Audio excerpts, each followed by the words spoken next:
Welcome to the class. हम solve करने वाले हैं एक थ्योरम जो है चैप्टर 6 का, जिसका नाम है लाइंस एंड एंगल्स। तो लाइंस एंड एंगल्स का इंट्रोडक्शन पार्ट वीडियो आपको इस वीडियो के डिस्क्रिप्शन बॉक्स में मिल जाएगा। तो इंट्रोडक्शन पार्ट वीडियो पहले जरूर देख लें, उसके बाद थ्योरम को सॉल्व करें। तो चलिए पहले थ्योरम को सॉल्व कर लेते हैं। थ्योरम में है क्या समझ लेते हैं। थ्योरम में क्या है, if two lines intersect each other then the vertically opposite angles are equal, यदि दो लाइन एक दूसरे को इंटरसेक्ट करती हैं तो वर्टिकली अपोजिट एंगल इक्वल होंगे। तो देखिए इंटरसेक्टिंग लाइन, पैरेलल लाइन, ये सब कुछ आपको इंट्रोडक्शन पार्ट वीडियो में बताया जा चुका है। तो वर्टिकली एंगल भी कौन है, यह भी क्या है, यह भी बताया जा चुका है। तो यह एंगल इस एंगल के वर्टिकली अपोजिट होगा और यह एंगल इस एंगल के वर्टिकली अपोजिट होगा। मैं नाम दे देता हूं, जैसे यह हो गया एंगल 1, एंगल 2, एंगल 3 और एंगल 4। ये चार एंगल आपको दिख रहे हैं। यह एंगल 1 हो गया, यह एंगल 2 हो गया, एंगल 3, एंगल 4। तो एंगल 1 का वर्टिकली अपोजिट एंगल 3 होगा, एंगल 4 का वर्टिकली अपोजिट एंगल 2 होगा। तो चलिए सॉल्व करते हैं इसे सॉल्व करते हैं। तो लेट इन दोनों लाइंस का मैं नाम दे देता हूं, जैसे यह हो गई ए बी लाइन और यह हो गई P Q line. A B line P Q line को ओ पॉइंट पर इंटरसेक्ट कर रही है। A B line P Q line को ओ पॉइंट पर इंटरसेक्ट कर रही है। तो लेट ए बी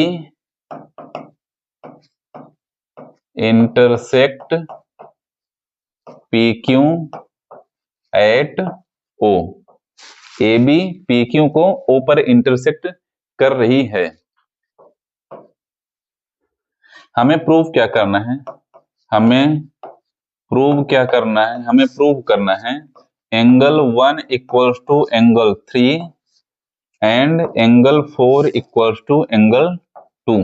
क्योंकि एंगल 1 का वर्टिकली अपोजिट एंगल एंगल 3 होगा और एंगल 4 का वर्टिकली अपोजिट एंगल एंगल 2 होगा। तो ये दोनों हमें प्रूव करने हैं। चलिए प्रूव करते हैं। यहां पर देखिए angle 1 plus angle 2 equals to 180 degree. क्यों? दोनों लीनियर पेयर हैं। Linear pair introduction part video में आपको बताया गया है, उसे आप जरूर देख लें। देखिए यहाँ पे समझिए, एक स्ट्रेट लाइन हो गई, स्ट्रेट लाइन का एंगल 180 डिग्री होता है। एक तीसरी लाइन इस तरीके से बना रही है जो स्ट्रेट लाइन पर दो एंगल ये बनाई, तो दोनों एंगल लीनियर पेयर एंगल कहलाते हैं और लीनियर पेयर एंगल्स का सम 180 डिग्री होता है। अब आ जाइए फिगर में आ जाइए। ए बी एक स्ट्रेट लाइन है। इस स्ट्रेट लाइन पर ओपी के द्वारा, ए बी स्ट्रेट लाइन पर ओपी के द्वारा दो लीनियर पेयर एंगल बन रहे हैं, एंगल 1 और एंगल 2। दोनों एंगल्स का सम 180 डिग्री होगा। सेम इसी तरह से angle 2 plus angle 3 equals to 180 degree. क्यों? यह भी लीनियर पेयर हैं। कैसे लीनियर पेयर हैं? एंगल 2, 3 कैसे लीनियर पेयर हैं? स्ट्रेट लाइन पी क्यू पर ओबी जो लाइन है, दो लीनियर पेयर बना रही है, एंगल 2 और एंगल 3, और लीनियर पेयर का सम 180 डिग्री होता है। यह हो गया इक्वेशन 1 और यह हो गया equation number 2। Subtract equation 1 minus 2। 1 को माइनस करना है 2 से, तो इक्वेशन 1 को 2 से माइनस करेंगे तो देखिए क्या हो जाएगा हमारे पास, एंगल 1 प्लस एंगल 2, इसको माइनस करेंगे angle 2 plus angle 3। Left hand side से माइनस कर दिए और राइट हैंड साइड से माइनस करेंगे 180 माइनस 180। तो यहाँ पे हमें मिलेगा angle 1 plus angle 2 minus angle 2 minus angle 3। इस माइनस की वजह से दोनों एंगल्स के साइन चेंज हो जाएंगे, इधर आ गया 0। प्लस एंगल 2 माइनस एंगल 2, ये दोनों कैंसिल हो जाएंगे, तो हमारे पास बचेगा angle 1 minus angle 3 equals to 0।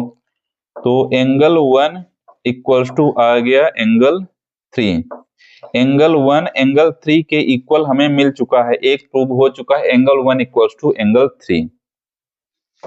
यहां पर लिख देते हैं, फाइनल आंसर मैं यहां पे लिखता हूं, यहां पे मैं लिखता हूं angle 1 equals to angle 3। Similarly अब इसके लिए एंगल 4 इक्वल्स टू एंगल 2 के लिए सेम प्रोसेस से आपको नहीं गुजरना है, सेम प्रोसेस आपको नहीं करना है। सिमिलरली लिखकर आप कैसे लिख सकते हैं, सिमिलरली हम प्रूव कर सकते हैं एंगल 4 इक्वल्स टू एंगल 2 या एंगल 2 इक्वल्स टू एंगल 4, और यही हमें प्रूव करना था, यही हमें प्रूव करना था, तो प्रूव हो चुका है। थ्योरम 2 को सॉल्व कर लेते हैं। अब क्या है इसमें, line which are parallel to the same line are parallel to each other. यदि यह लाइन इस लाइन के पैरेलल है तो ये लाइन इस लाइन के पैरेलल होगी। तीनों का मैं नाम दे देता हूं, यह हो गई लाइन L, लाइन M और लाइन N।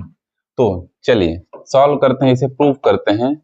हमें क्या दिया हुआ है, हमें क्या दिया हुआ है, L parallel M and N parallel M। L parallel M दिया हुआ है और N पैरेलल M दिया हुआ है। प्रूव क्या करना है, टू प्रूव क्या करना है हमें, प्रूव करना है L पैरेलल N, प्रूव करना है हमें L पैरेलल N प्रूव करना है, यानी L लाइन N लाइन के पैरेलल है।